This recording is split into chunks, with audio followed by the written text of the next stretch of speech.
جب نماز کھڑی ہو جائے اور رات کا کھانا بھی سامنے آ جائے تو رات کے کھانے میں پہل کرو۔ جب نماز کھڑی ہو جائے اور کھانے پینے کی اشیاء سامنے موجود ہوں تو مناسب یہ ہے کہ کھانے پینے میں پہل کی جائے تاکہ نمازی کی بھوک ختم ہو جائے اور اس کا ذہن دوران نماز کھانے پینے کی طرف نہ لگا رہے، لیکن اس کی شرط یہ ہے کہ نماز کا وقت تنگ نہ ہو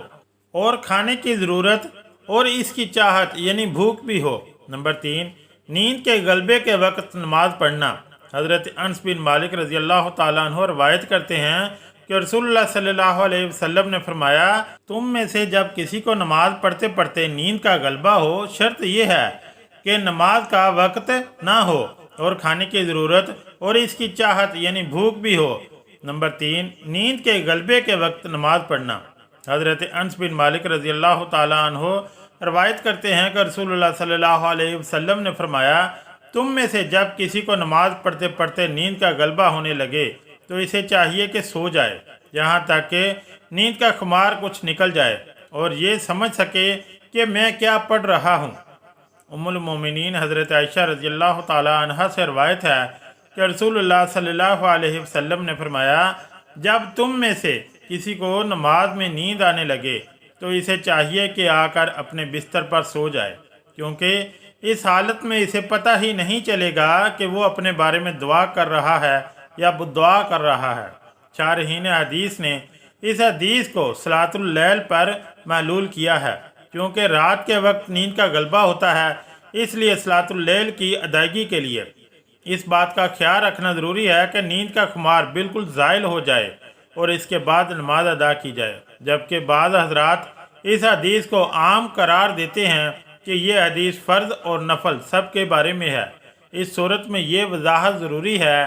کہ فرض نماز کی ادائیگی میں اگر کافی وقت باقی ہو تو غلبہ نیند کی صورت میں کچھ دیر آرام کر کے نماز پڑھ لے، اور اگر وقت تنگ ہو رہا ہو اور نماز قضا ہونے کا خطرہ ہو تو اپنی پوری کوشش کر کے اپنے آپ سے نیند اور سستی کو زائل کر کے نماز ادا کرے۔ حضرت ابو قتادہ رضی اللہ تعالی عنہ فرماتے ہیں، تفریط نماز میں کوتاہی نیند میں نہیں ہے، تفریط تو بیداری میں ہوتی ہے، یعنی نیند میں اگر کسی شخص سے کوئی نماز فوت ہو جائے تو یہ تفریط نہیں کہلائے گی، بلکہ تفریط یہ ہے کہ انسان جان بوجھ کر نماز میں اتنی تاخیر کرے کہ دوسری نماز کا وقت داخل ہو جائے، جیسا کہ شرح المشکوۃ الطیبہ میں ہے۔ اس نیند کو نماز پر فوقیت دینے کا وہم پیدا نہیں ہونا چاہیے، بلکہ اس حدیث میں بتایا گیا ہے کہ نماز جیسے اہم فریضے کو بہتر انداز میں خشوع خضوع اور بھرپور توجہ کے ساتھ ادا کرنے کا حکم دیا گیا ہے۔ باقی نمازوں کے لیے جو اوقات مقرر ہیں، انہی اوقات مقررہ پر ہی نماز ادا کرنی چاہیے۔ حدیث شریف میں ہے، اسے اللہ تعالیٰ کا سب سے پسندیدہ عمل قرار دیا گیا ہے۔ چنانچہ حضرت عبداللہ بن مسعود رضی اللہ تعالیٰ عنہ فرماتے ہیں، میں نے نبی کریم صلی اللہ علیہ وسلم سے سوال کیا کہ اللہ تعالیٰ کے ہاں سب سے محبوب عمل کیا ہے؟ تو رسول اللہ صلی اللہ علیہ وسلم نے فرمایا، نماز کو اپنے وقت پر ادا کرنا۔ مقررہ وقت کے اندر اندر کسی وقت بھی نماز پڑھی جائے تو نماز ادا ہو جائے گی اور وہ نماز ادا کہلائے گی، جبکہ اس سے تاخیر کرنے پر نماز قضا ہو جائے گی۔ جان بوجھ کر نماز قضا کرنا یا رات کو دیر تک جاگتے رہنا جس کی وجہ سے نماز فجر کے لیے اٹھنا مشکل ہو اور نماز قضا ہو جائے تو یہ بہت بڑا گناہ ہے، اس سے بچنا چاہیے۔ کبھی کبھار اگر انسان پر نیند کا غلبہ ہو جائے یا بوجہ نسیان نماز رہ جائے تو بعد میں نماز پڑھ لینی چاہیے۔ حدیث شریف میں ہے کہ حضرت ابو ہریرہ رضی اللہ تعالیٰ عنہ سے روایت ہے کہ رسول اللہ صلی اللہ علیہ وسلم نے ارشاد فرمایا، منافقین پر فجر اور عشاء کی نمازیں سب سے زیادہ گراں اور بھاری ہیں، اگر انہیں ان نمازوں پر ملنے والا اجر معلوم ہو جائے تو ان نمازوں کی ادائیگی کے لیے گھٹنوں کے بل چل کر آئیں، اور میرا دل چاہتا ہے کہ میں نماز کا حکم کروں اور نماز کھڑی ہو جائے اور پھر میں کسی کو جماعت کرانے کا حکم دے دوں اور پھر کچھ ایسے لوگوں کو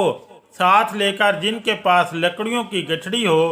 ایسے لوگوں کی طرف نکل جاؤں جو جماعت میں کسی شرعی عذر کے نہ ہونے کی صورت میں بھی شریک نہیں ہوتے، اور جا کر ان کے گھروں کو آگ لگا دوں، فقیہ ابو انیس رحمۃ اللہ علیہ فرماتے ہیں کہ آدمی کے لیے اونگتے ہوئے نماز پڑھنا مکروہ ہے، ہاں اگر پڑھ لے تو جائز ہے، جبکہ نماز کے تمام افعال اور قرآت پورے ادا کر سکے۔ محترم ناظرین، اس ویڈیو میں بتائی گئی تمام باتوں میں اس بات کی تاکید ہے کہ یہ شریعت کامل ہے اور آسانی اور کشادگی کے ساتھ انسانی جان کے حقوق کا خیال رکھتی ہے۔ اللہ عز و جل سے دعا ہے کہ ہمیں نیکی کی باتوں کو سننے اور ان پر عمل کرنے کی طاقت و توفیق عطا فرمائے اور دین کو صحیح طریقے سے سمجھنے کی توفیق عطا فرمائے، آمین یا رب العالمین۔ اگر ویڈیو اچھی لگی تو چینل کو لائک اور سبسکرائب ضرور کریں۔ شکریہ، اللہ حافظ۔